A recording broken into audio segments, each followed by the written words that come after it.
If you enjoyed this audiobook, please consider liking, sharing, and subscribing to the channel. Sharing it with your friends and family helps spread knowledge, and when we help others grow, we grow too. Thank you so much for listening. Let's dive into the book. Chapter 1, The Balance Myth. Part 1, Chasing the Perfect Day. Imagine waking up at dawn to meditate, followed by a smooth workday with zero interruptions, then family dinner and hobbies, all wrapped in a neat bow. This perfect day fantasy floods social media, fueled by influencers and corporate wellness programs. Yet chasing this mirage often leaves people more drained than fulfilled. Why? Because real life is messy. Kids get sick, deadlines explode, and traffic happens. This section explores how rigid ideals backfire and how embracing flexibility creates true contentment. You'll discover practical ways to redefine success daily, focusing on progress over perfection. Consider Maya, a graphic designer and mother. Inspired by a viral vlog, she planned her ideal day: yoga at 6 a.m., focused work blocks, baking with her son after school, and a romantic dinner. But her toddler woke with a fever.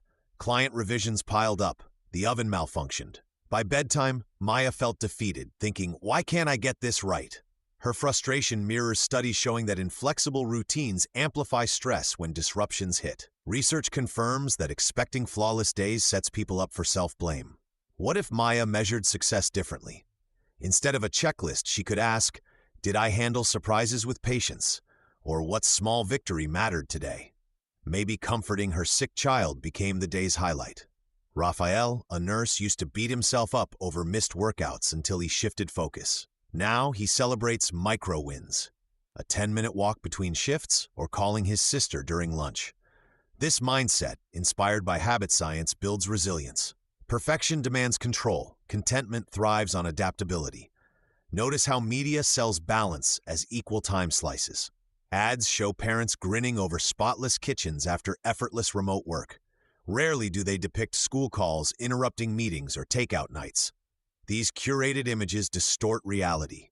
After comparing herself to peers, Lynn, an entrepreneur, felt inadequate until she tracked her actual week.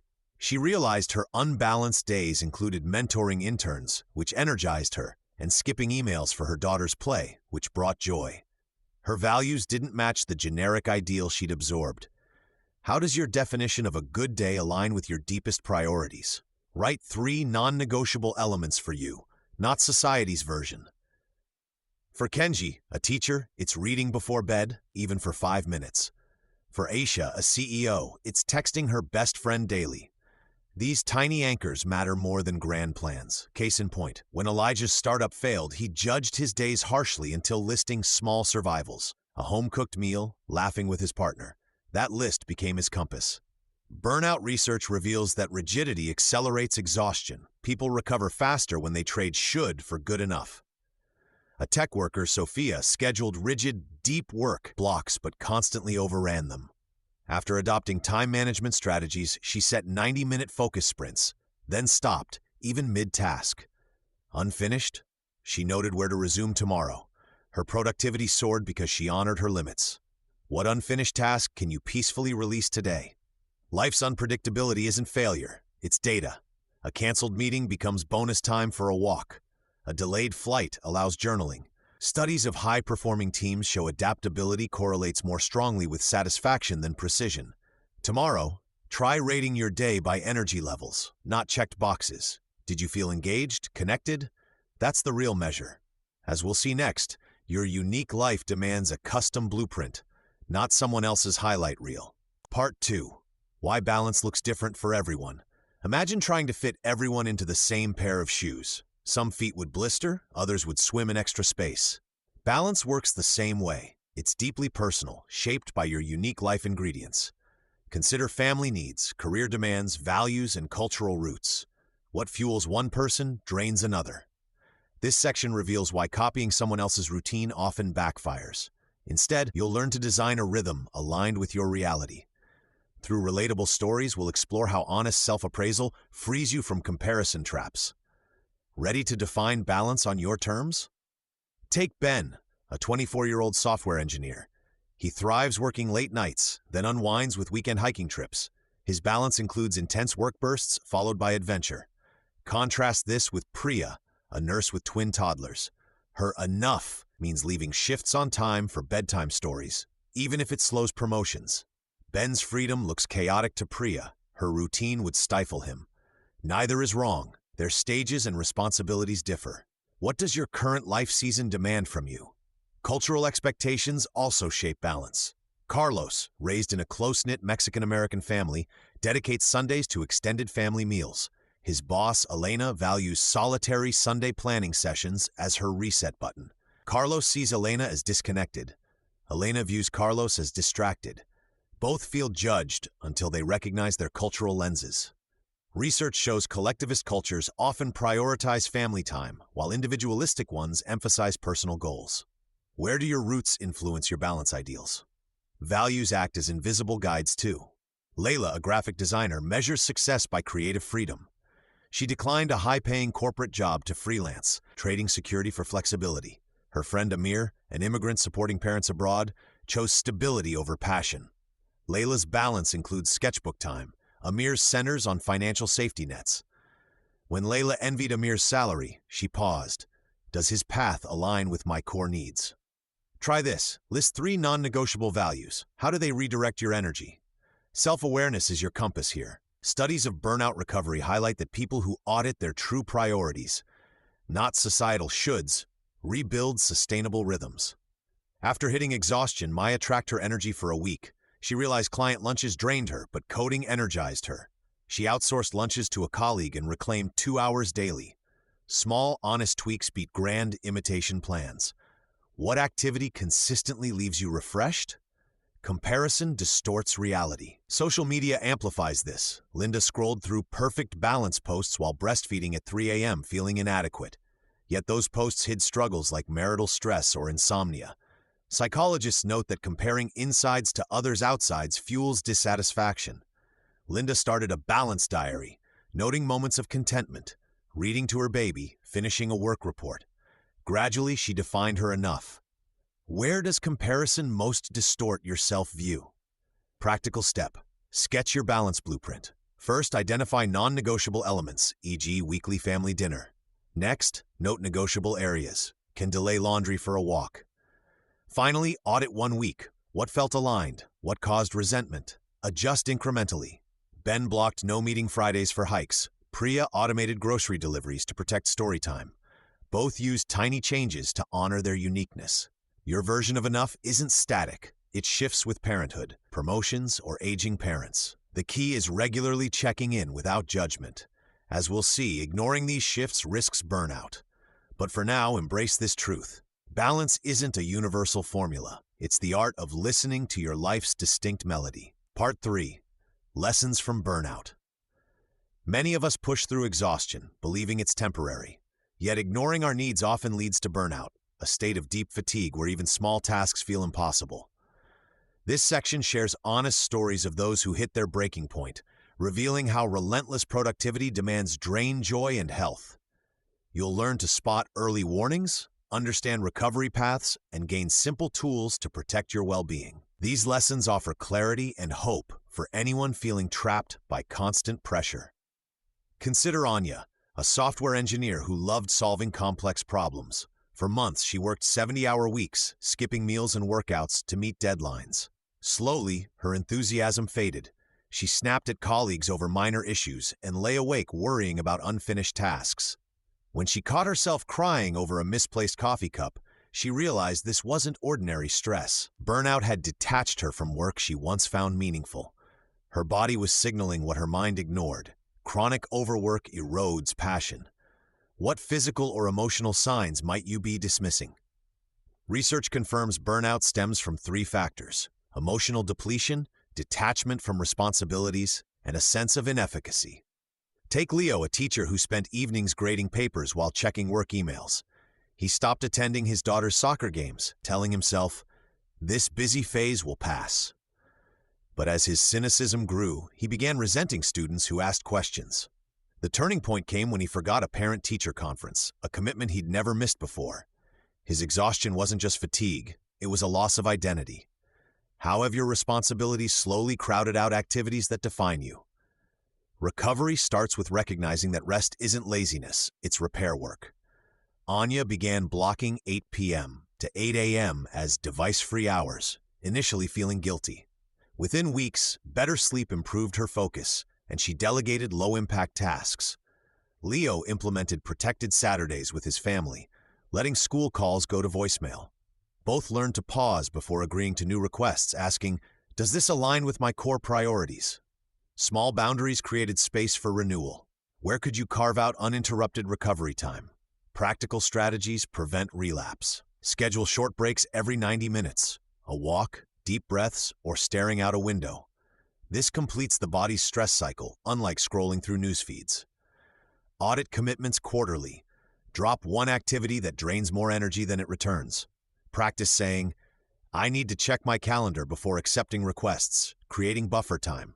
Anya now tracks her energy peaks and tackles complex code early, saving routine tasks for afternoons. Leo color codes his calendar: green for teaching, blue for family, red for rest. Both found that protecting downtime boosted their effectiveness. Burnout conversations are shifting from taboo to necessary. When Anya shared her story, 3 teammates confessed similar struggles. They formed a support group to share workload tactics. Normalizing these experiences reduces shame and sparks collective solutions. Remember Leo's forgotten conference? It became a lesson in humility. He now mentors new teachers on sustainable pacing. Your lowest point can fuel profound change. What one boundary could you set this week to honor your humanity? The freedom of enough emerges when we stop glorifying busyness. Anya's shorter workdays surprisingly led to a promotion. Her clear-headed solutions impressed leadership. Leo's students thrive with his renewed patience. Their journeys prove that sustainable rhythms beat relentless hustle. In our next section, we'll explore how to redefine success beyond external measures. For now, consider this. Recovery isn't about doing less arbitrarily. It's about fiercely guarding what makes you feel alive. Part 4. Redefining what matters. What if the life you're chasing isn't actually yours? After burnout forces us to pause, we face a critical choice: return to old patterns or rebuild around what truly sustains us.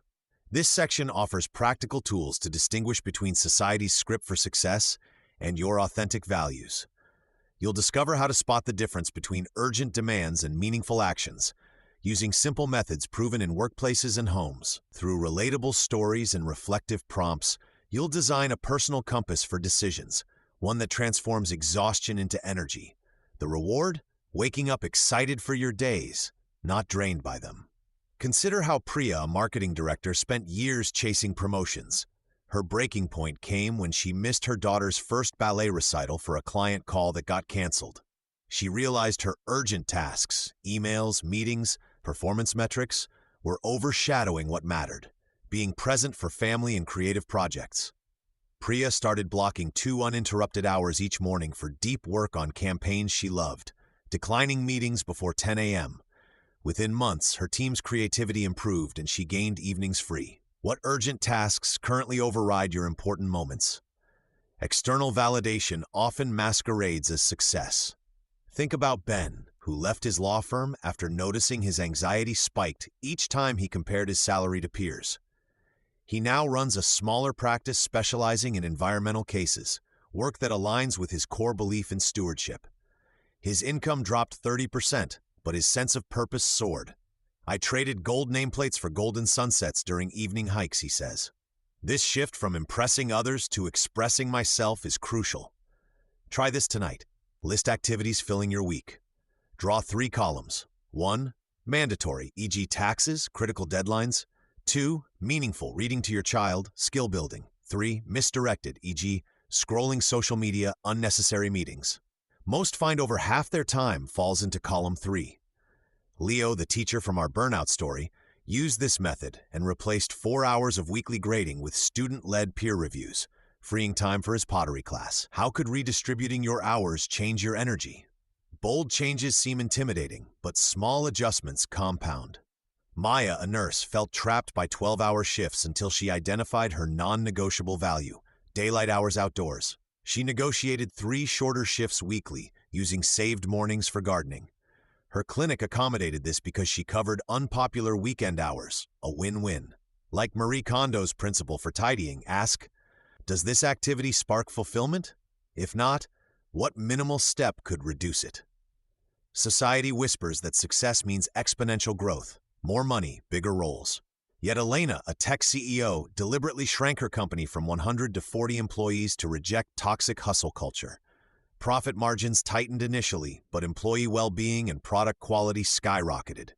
We measure success in sustainability now, she notes. Her team's retention rates doubled. When have you confused growth for fulfillment? Your turn. Write one outdated rule you follow, e.g., I must answer emails instantly. Cross it out. Replace it with a value-aligned version. I protect family dinners. Emails wait. Nedra Tawwab's boundary-setting method shows even one change reduces resentment. Tomorrow, practice saying I choose not to instead of I can't. This simple language shift reinforces internal authority. Kiran, a finance manager, thought ambition meant climbing corporate ladders. After therapy, he recognized his real joy came from mentoring newcomers. He pivoted to training roles, taking a pay cut. Helping others grow fills my cup in ways bonuses never did, he reflects. His story echoes research. Internal goals create 70% longer-lasting motivation than external rewards, according to burnout studies. What's one ambition you'd pursue if no one judged it? Time feels scarce because we pour it into culturally rewarded activities. Jake Knapp's highlight tactic helps. Each morning, name one meaningful task to complete. Say, drafting a project proposal rather than clearing your inbox. Protect that priority like a meeting with your future self. By week's end, you'll have progress on what matters, not just reactions to demands. Ultimately, enough isn't a number. It's the quiet confidence that your choices match your convictions. As Gail Golden advises, edit your obligations like an art curator, keeping only what resonates. Start small. Next time you feel busy, ask, is this urgency mine or borrowed? Your answer holds the key to freedom. Chapter 2. The Art of Saying No. Part 1. Boundaries that build freedom. Consider the feeling of being pulled in too many directions, your energy scattered. Many believe boundaries act like walls, shutting out opportunities and connections. That belief is mistaken. Boundaries are not barriers. They are the structures that allow freedom to flourish. By defining what you can and cannot do, you protect your time, energy, and well-being. This creates room for creativity, joy, and meaningful growth. In this section, we'll explore practical ways to identify where boundaries are needed and how to express them clearly. You'll see how setting limits transforms overwhelm into empowerment, turning daily struggles into spaces where you thrive. Take Priya, a graphic designer who felt constantly drained. She answered work messages late into the night, agreed to last-minute requests, and rarely paused for lunch. Her output suffered, and she resented her team. Then, Priya set a simple boundary. No emails after 7 p.m., and lunch breaks were non-negotiable. At first, she worried about seeming uncooperative, but within weeks, her focus improved. She delivered better designs during work hours and felt energized to paint for fun on weekends, something she hadn't done in years.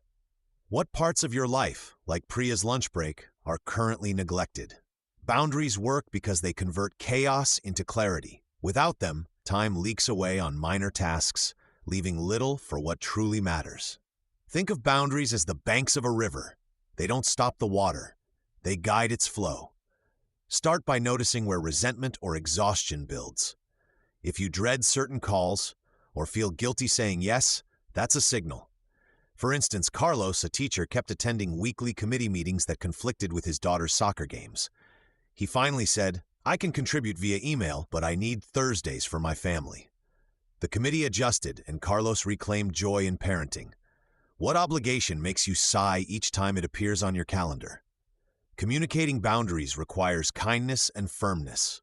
Use I statements to avoid sounding accusatory. Try, I need to finish this task by 5 p.m., so I can't take new requests today, instead of, you're overwhelming me. Practice with low-stakes situations first, like turning down a casual coffee invite when you're tired. At work, tools like calendar blocks, deep work, 10 a.m. to 12 p.m., signal availability without confrontation. Lena, a nurse, started sharing her shift schedule up front with friends. She'd say, I'm free Sundays afternoon. Let's plan then. Her relationships deepened because she arrived present, not exhausted. Misconceptions crumble when boundaries demonstrate their worth. A tech team, for example, banned meetings on Fridays. Initially, members feared delays. Instead, they used the time for focused problem solving, reducing errors by 30%. Similarly, Kenji stopped checking social media during dinners with his partner. Their conversations grew richer, and he slept better. These limits didn't restrict, they expanded possibilities. How might a small boundary today create space for something you love tomorrow? By framing boundaries as self-respect, you shift from guilt agency. They are not selfish, they are stewardship of your gifts. When Priya guarded her evenings, she honored her creativity. When Carlos protected Thursdays, he honored fatherhood. Each no to distraction is a yes to purpose. As you identify your pressure points, remember, boundaries build the freedom to choose what matters. They are the quiet courage to design a life that doesn't just run, but soars. Part 2. The power of a simple no. Many of us feel trapped by endless requests. You want to help, but each yes chips away at your time and energy. Saying no feels like letting people down or missing opportunities, yet that simple word holds unexpected power. This section explores why no feels so difficult and how to say it without guilt. You'll discover practical ways to communicate your limits clearly. More importantly, you'll see how declining certain requests creates space for what truly matters in your work and relationships. Consider Lena, a graphic designer. She constantly said yes to client revisions, friend gatherings, and school volunteer requests. Her calendar overflowed, but she felt empty. The fear of disappointing others kept her trapped. Like Lena, we often equate busyness with worth. When Tomas declined a last-minute work project, his hands shook. He worried about seeming uncommitted, but his manager actually respected his honesty about existing deadlines. What might you be protecting by avoiding no? Saying no becomes easier when we reframe it. Every refusal is actually choosing something important. When Ben turned down a weekend trip to finish his novel, he wasn't rejecting friends, he was honoring his creative passion. Research shows that people who decline unnecessary tasks report 30% lower stress levels. Lena started small. I can't join the committee, but here's someone who might help. She kept responses brief and kind. How could one no this week protect your energy? Try these simple approaches. For unclear requests, I need to understand what this involves before committing. For overloaded schedules, I can't take that on right now, but I'd love to help next month. For unwanted social events, thank you for thinking of me. I'm focusing on family time this weekend. Notice how these avoid apologies while being firm. Aisha practiced saying no to her neighbor's daily favors. At first, she felt guilty. Soon, her neighbor learned to solve small issues independently, strengthening their relationship through mutual respect. The ripple effects surprise people. After 6 months of thoughtful refusals, Lena completed her art portfolio. Tomas received a promotion for focused work. Their no's became silent investments in their values. Saying no to a draining task means saying yes to playing with your child. Declining an extra meeting might mean yes to a walk in nature. What meaningful thing currently waits behind your next yes? As you practice, discomfort fades. Each intentional refusal builds confidence in your choices. Soon, you'll notice calmer mornings and clearer priorities. This isn't rejection. It's redirecting your limited resources toward what aligns with your purpose. When you protect your time compassionately, you gain capacity for genuine connection and meaningful work. The freedom found in enough begins with these small, courageous moments. Part 3. Making space for joy. Imagine your energy as a clear glass. Every obligation you carry fills it with dark stones, meetings, errands, endless emails. Now picture dropping in bright marbles instead.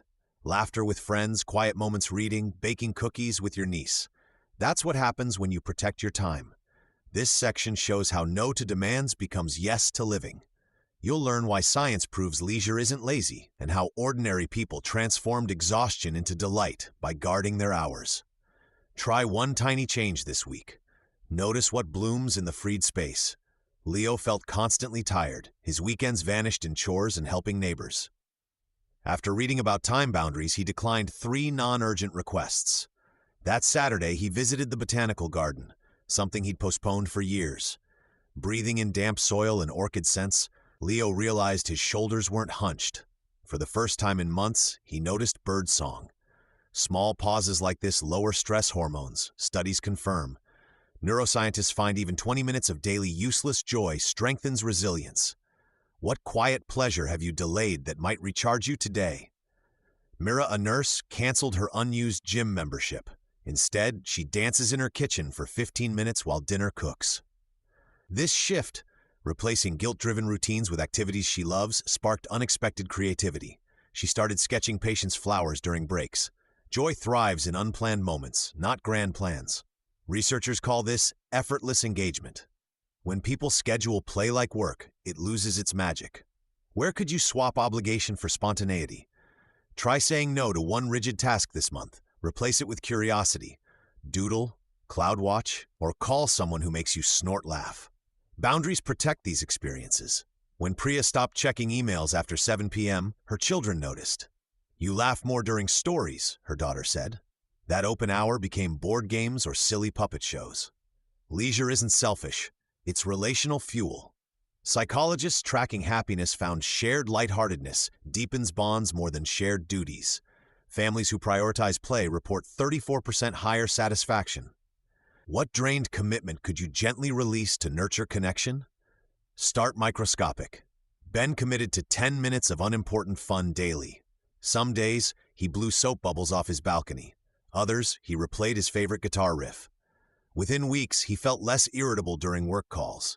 This mirrors habit stacking methods, linking joy to existing routines. While waiting for coffee, listen to a comedy clip instead of news. After sending an email, stretch like a cat. Tiny delights rewire our brains toward noticing positivity. Which micro moment could you add before lunch tomorrow? Track what happens. Keiko declined organizing the school fundraiser. She spent Sundays hiking muddy trails with her dog. Though initially nervous about criticism, her focus sharpened at work. Colleagues asked if she'd taken a vacation. Leisure restores attention spans and problem-solving skills. Cognitive studies reveal people who protect free time report 27% higher productivity. What seems like doing nothing often fuels everything else. Where might guarded time uplift other parts of your life?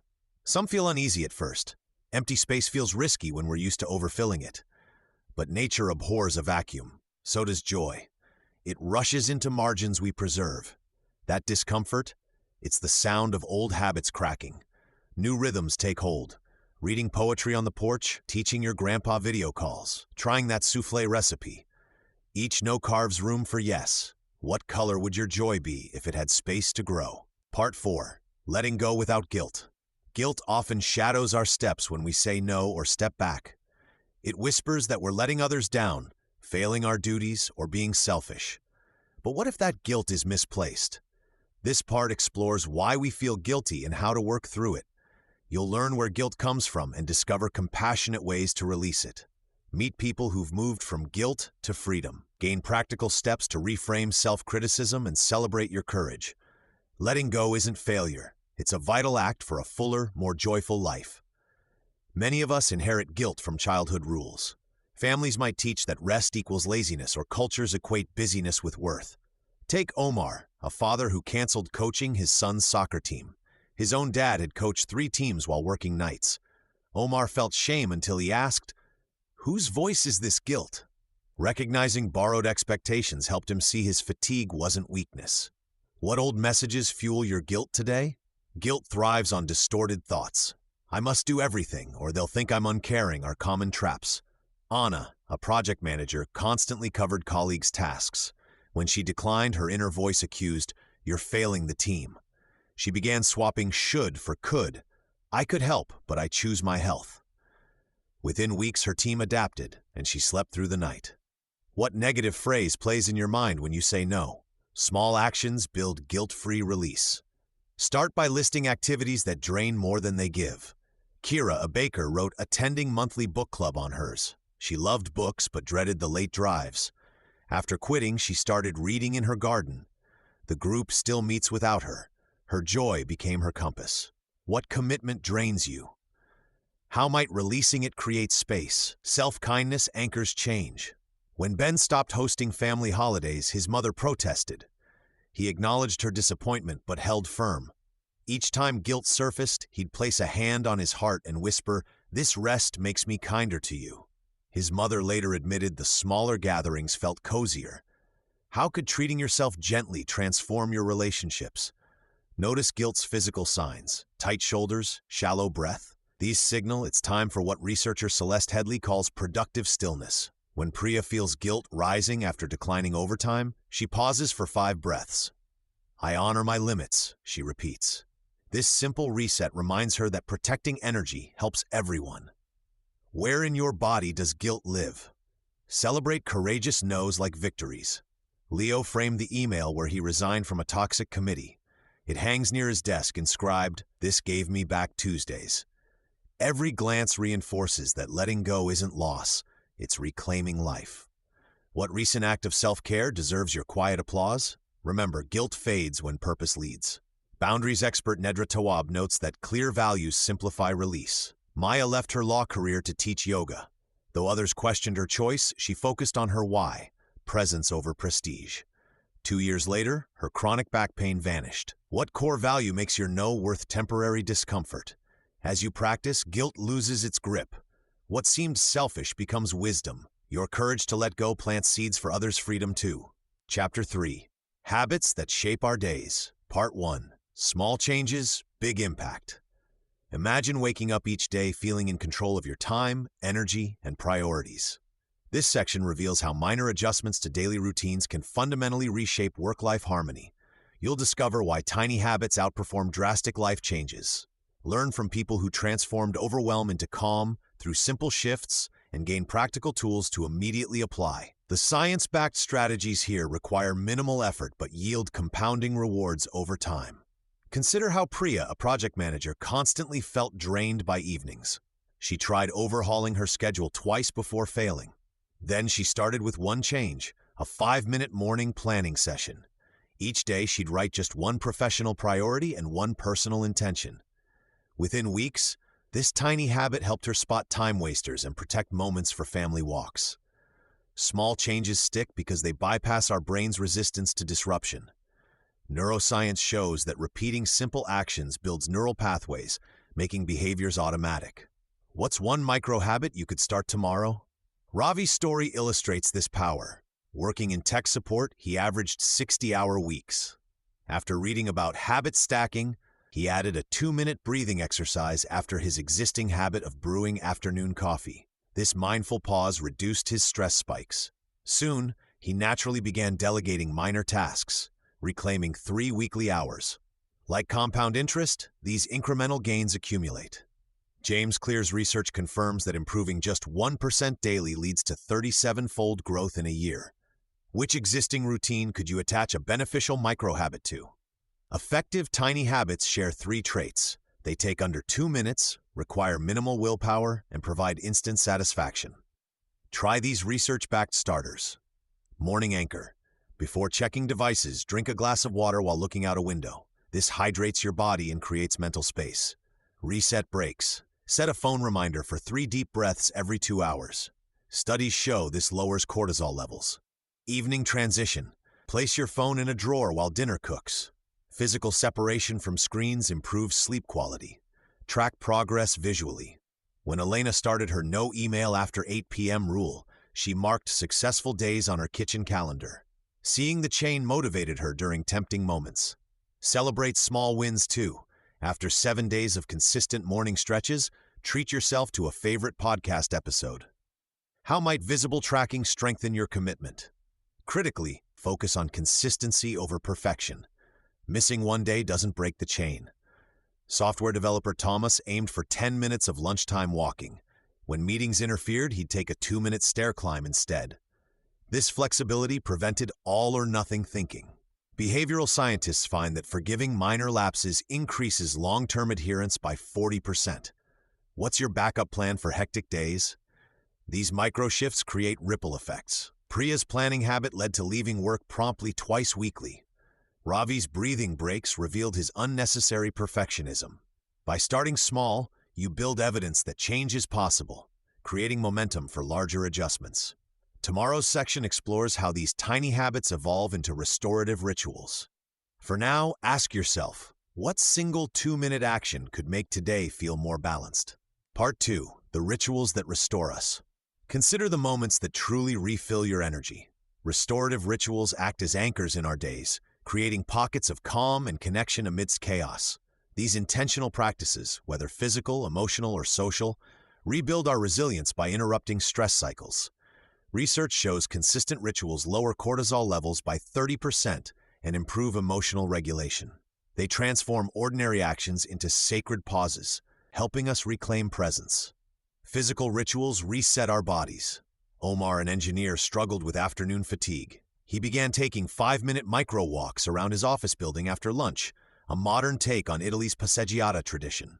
Within weeks, his focus improved. Similarly, Tessa replaced late-night scrolling with gentle stretching, inspired by Japan's Ragio Taiso group exercises. What simple movement could signal rest for you? Emotional rituals process inner experiences. Lena, a nurse, writes 3 daily gratitude notes on sticky pads, a practice echoing Bhutan's focus on mindfulness. She places them on her bathroom mirror, creating a visual reminder of joy. Another example, Kenyan tea ceremonies teach intentional sipping as reflection. If you had 2 minutes to pause, would you breathe deeply or name one emotion you're feeling? Social rituals strengthen bonds. The Danish concept of hygge, shared cozy moments, shows how connection heals. Carlos instituted device-free family breakfasts, reducing morning arguments. Maya hosts monthly soup nights for neighbors, mirroring Ghana's communal cooking traditions. These rituals build belonging without grand efforts. Who could you connect with this week through a small shared routine?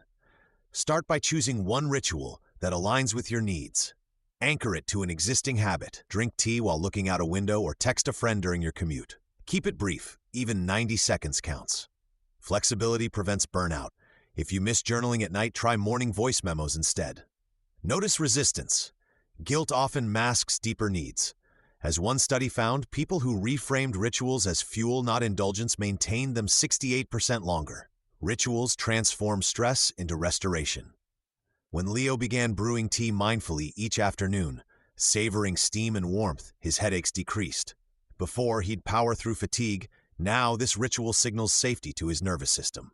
What daily action could become your sanctuary? These practices prove that enough exists in small moments of return.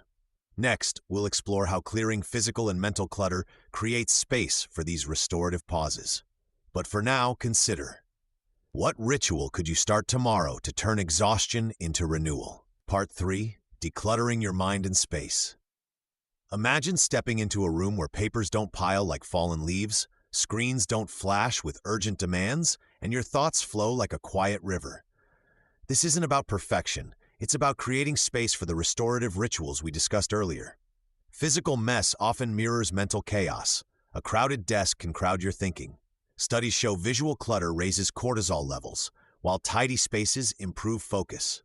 But where to start when both your kitchen counter and inbox scream for attention? Let's explore simple ways to clear the noise so you can hear your own thoughts again. Consider Lena, a graphic designer whose apartment doubled as her studio. Stacks of client folders covered her dining table, her phone buzzed constantly, and she felt drained by 10 a.m. daily. Her breakthrough came when she applied a simple question to every item: does this help my work or peace? She recycled old drafts, donated unused supplies, and kept only tools she truly loved, a concept inspired by organizing approaches that prioritize emotional resonance over utility. Within weeks, Lena's anxiety eased. She finally enjoyed her morning tea ritual without mentally rehearsing tasks. What single surface in your home or office pulls your attention away from what matters? Digital clutter often overwhelms more than physical mess because it follows us everywhere. Start with your notification settings. Turn off non-essential alerts. Research indicates it takes 23 minutes to refocus after each interruption. Next, tackle email with the Ohio rule. Only handle it once. Immediately delete, reply, or file messages. For files, create 3 folders: active, reference, and archive. Cloud storage expert Ben reduced his 12,000 photo chaos by deleting duplicates first, then applying the 1-year test. If he hadn't needed a file in 12 months, it went into deep storage. His stress plummeted when he stopped seeing digital ghosts of old projects. How many apps on your phone do you actually use weekly? Information overload tricks us into thinking we must track everything. Set boundaries. Check news twice daily instead of scrolling endlessly. Use website blockers during deep work sessions. Bookmark articles to read later, then schedule 20 minutes weekly to review them. If most seem unimportant by then, delete them guilt-free. Project manager Arjun felt constantly behind until he designated Fridays for mental housekeeping. He'd review notes, clear browser tabs, and plan the next week. This small habit prevented overwhelm from creeping back. Try this. Tomorrow, note what distracts you most. Was it a physical object, notification, or wandering thought? Decluttering isn't a weekend project, but a daily practice. Spend 5 minutes nightly resetting your workspace. Delete unneeded screenshots while waiting for coffee. Like brushing teeth, these micro-actions prevent buildup. Lena now declutters during phone hold times. Arjun does it while his computer boots. Their consistent efforts freed time for family walks and creative projects, proving that space shapes possibility. When your environment reflects intentionality rather than accumulation, you'll find it easier to safeguard time for what truly fuels you. What's one thing you'll remove from your sightline today?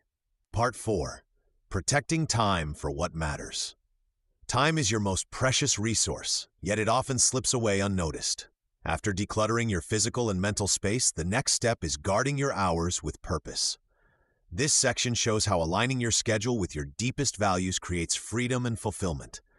You'll discover straightforward methods to reclaim time for relationships, passions, and rest, even in demanding seasons. Real stories prove it's possible, and practical tools make it actionable. By investing minutes wisely today, you build a life rich in what truly sustains you. Consider how unchecked digital habits consume hours. Anika, a graphic designer, realized she spent 90 minutes daily scrolling social media before bed. She felt drained yet couldn't stop. Her turning point came when she missed her daughter's piano recital for a low-priority work email. What activity leaves you feeling emptiest afterward? Anika started small, deleting 2 apps and charging her phone outside the bedroom. Within weeks, reclaimed time let her sketch again, a joy she'd abandoned for years. Her story illustrates a key principle. Protecting time begins with recognizing what steals it. Time blocking transforms intentions into reality. Assign fixed slots for priorities first, treating them like unbreakable appointments.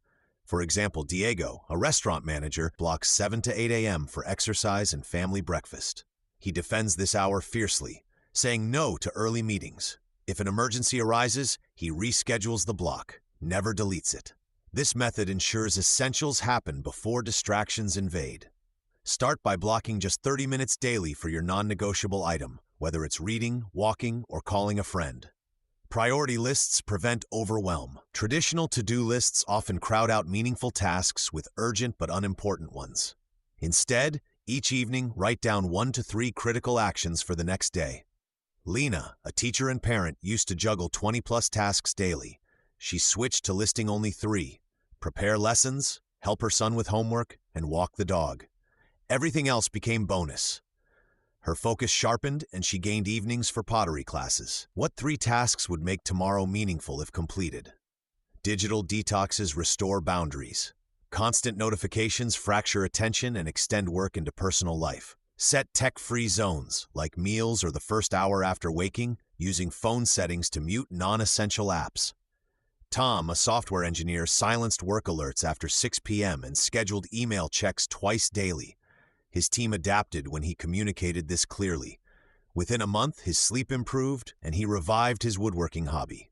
Common obstacles include guilt, I should be working, and interruptions from others. Overcome these by rehearsing polite but firm responses. I'm unavailable until 3 p.m., but I'll respond then. If emergencies derail your plan, reschedule the missed block immediately. Weekly reviews help too. Each Sunday, ask, did my time reflect my values? What needs adjusting? Small shifts compound. Anika's 90-minute scroll became family game nights. Diego's morning blocks lowered his stress. They didn't overhaul their lives overnight, but built momentum through consistency. What one-time block could you introduce this week? Chapter 4. Living with Intention. Part 1. Curating your calendar. Imagine waking each day knowing your time aligns with what truly matters. Instead of racing against the clock, you move with purpose. This isn't about squeezing more into your schedule. It's about reshaping your calendar to reflect your deepest values. Many fill their days reacting to others' demands, leaving little space for their own aspirations. What if you could design a schedule that fuels rather than drains you? This section offers practical ways to build such a calendar, helping you replace overwhelm with intention.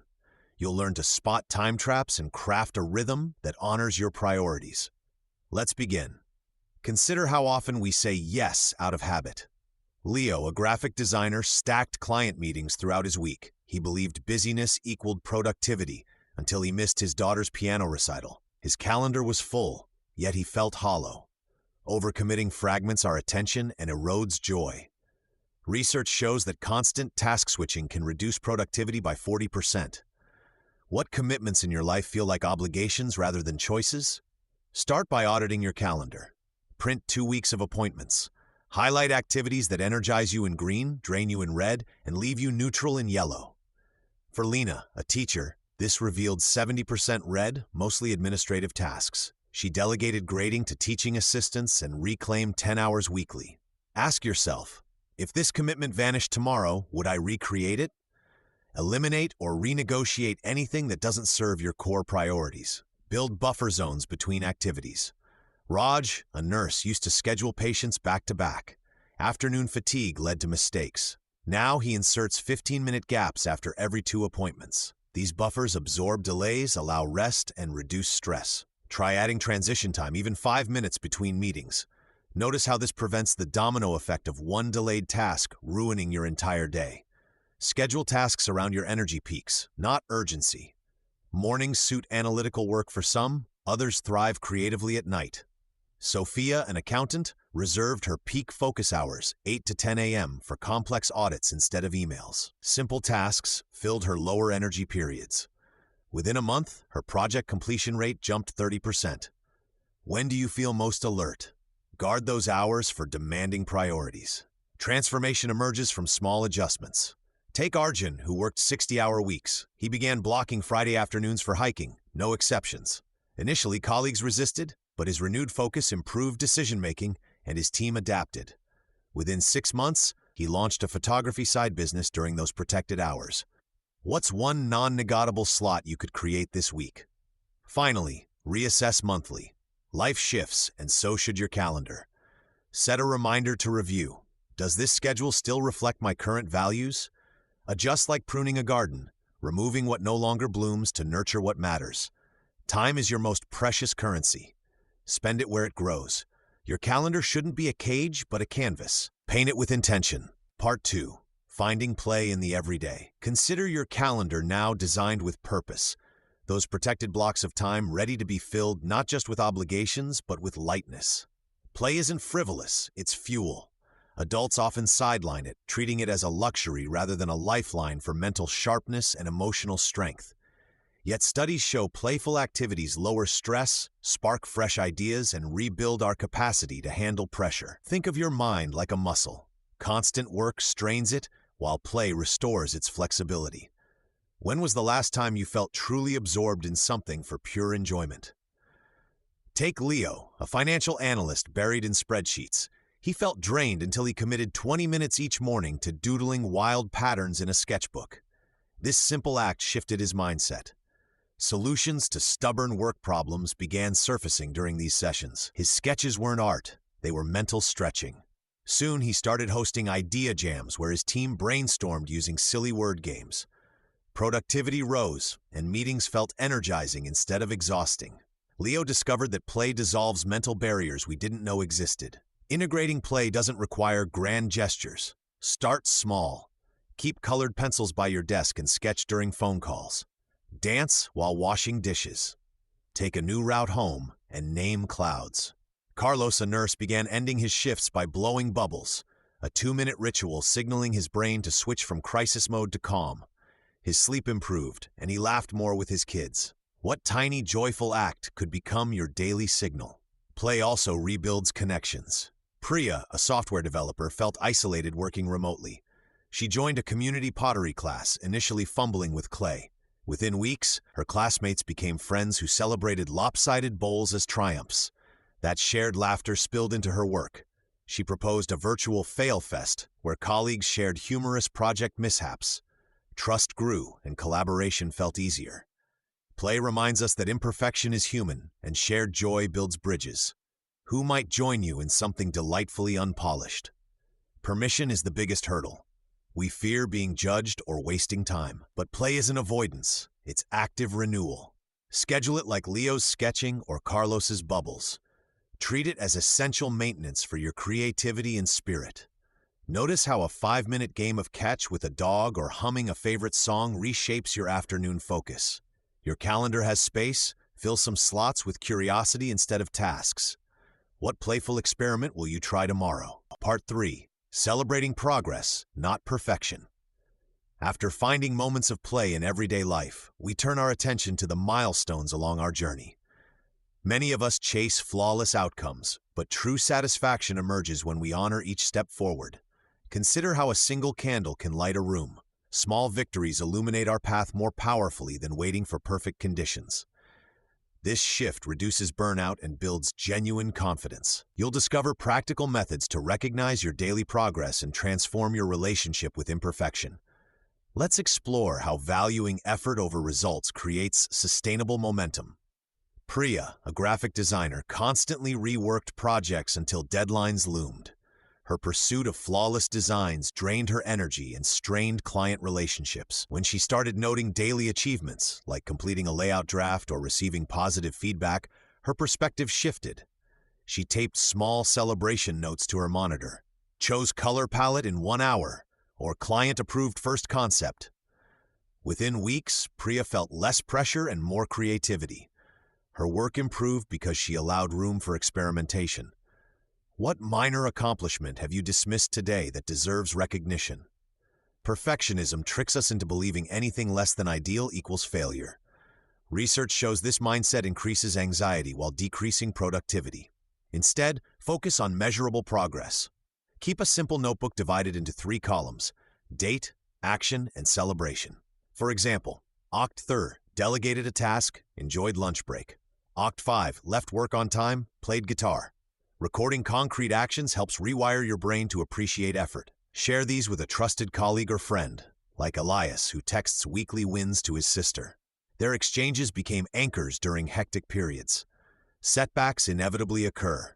When Kenji's bakery launch faced permit delays, he reframed it as gained extra recipe testing time rather than a failure. This mindset fostered resilience. Treat yourself as kindly as you would a teammate. Acknowledge difficulties without judgment. Studies indicate self-compassion boosts problem-solving abilities by 40% compared to self-criticism. How might viewing a recent obstacle as data instead of defeat change your approach? Celebrations need no grandeur. Maya marks completed tasks by dancing to one song, a ritual signaling closure. Others light scented candles or take 5 minutes outdoors. These tiny rewards reinforce positive behavior neurologically, creating motivation loops. Notice how acknowledging "I handled that interruption well" builds confidence faster than pursuing unimpeachable days. Progress compounds quietly. Perfection demands loudly. What small ritual could honor your efforts tonight? As you continue crafting your balanced story, remember that each conscious choice adds texture. Your journey isn't about eliminating challenges, but developing tools to navigate them.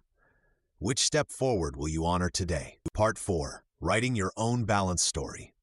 Your journey to balance is a story only you can tell.